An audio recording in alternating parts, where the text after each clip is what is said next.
Welcome, crafty friends. Today we are creating this beautiful ghost card featuring the adorable Ghostly Meadows stamp set from Unity Stamp Company. We're going to dive into some fun techniques like using spray inks for a rich, spooky background and distress ink blending to give our ghosts a soft glow. Stick around to see how this card comes together. You won't want to miss it. Let's begin by creating our spray ink background because I'm going to have to set this aside and let it dry a little bit before we can move on and use it. I'm using just some water in a spray bottle and then some spray inks. These are dilution in cherry pie and crushed grape. Use your favorite spray ink medium and colors that you want, and you can customize this to however you would like. I recommend using a heavyweight watercolor type paper. I'm actually using Bristol Smooth by Strathmore. It's not a watercolor paper, but it does handle water beautifully, and it's a very smooth surface, which I particularly like. You could use either or your favorite watercolor paper or the Bristol Smooth, anything that is heavyweight and will handle lots of water. I started out with just some plain water sprayed on my spray inks in different areas, and then I added even more water on top of that to get it to blend nicely. Now I just set that aside and let it dry a little bit. As you can see, it's still a little bit wet, and I'm okay with that. I'm basically just going to come around the edges with some Distress ink and Villainous Potion and deepen up those edges, make it a bit more rich in color, and it creates like a spooky vignette around our spray ink background. It'll just kind of make it a little bit more vibrant and add a little bit more dimension to that beautiful background. Again, I'm kind of avoiding where the water is, but if I hit it, it's not a big deal. I have the image from Ghostly Meadows stamped on some hammer mill cardstock.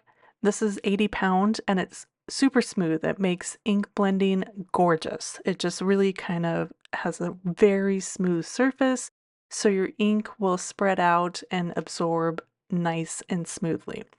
I die cut the image using the scallops and circles die from Unity. And I'm starting my ink blending with Lost Shadow. I want to kind of deepen up those flowers and then a little bit around the ghost.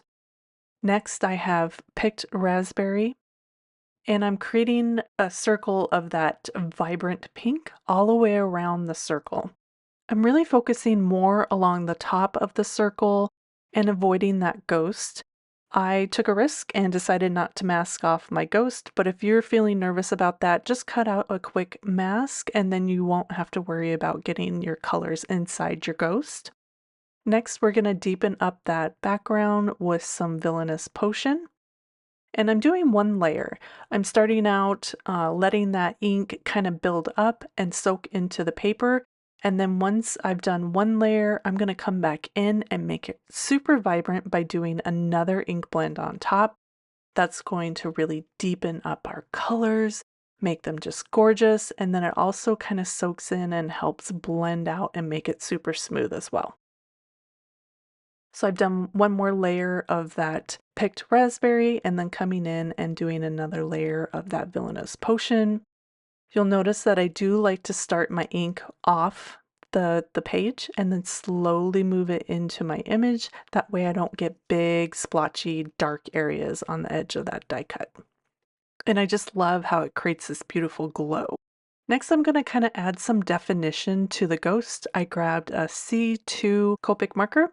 This is super simple. I'm using the lines on the ghost stamp to kind of just highlight those. I'll deepen up those flowers and just go over just a little bit. Kind of makes them look like a shadow effect in a dark night sky.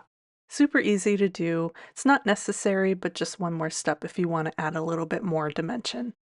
Now I die cut a scallop circle from that background after it dried completely, and that's going to create a frame around our die cut ghost.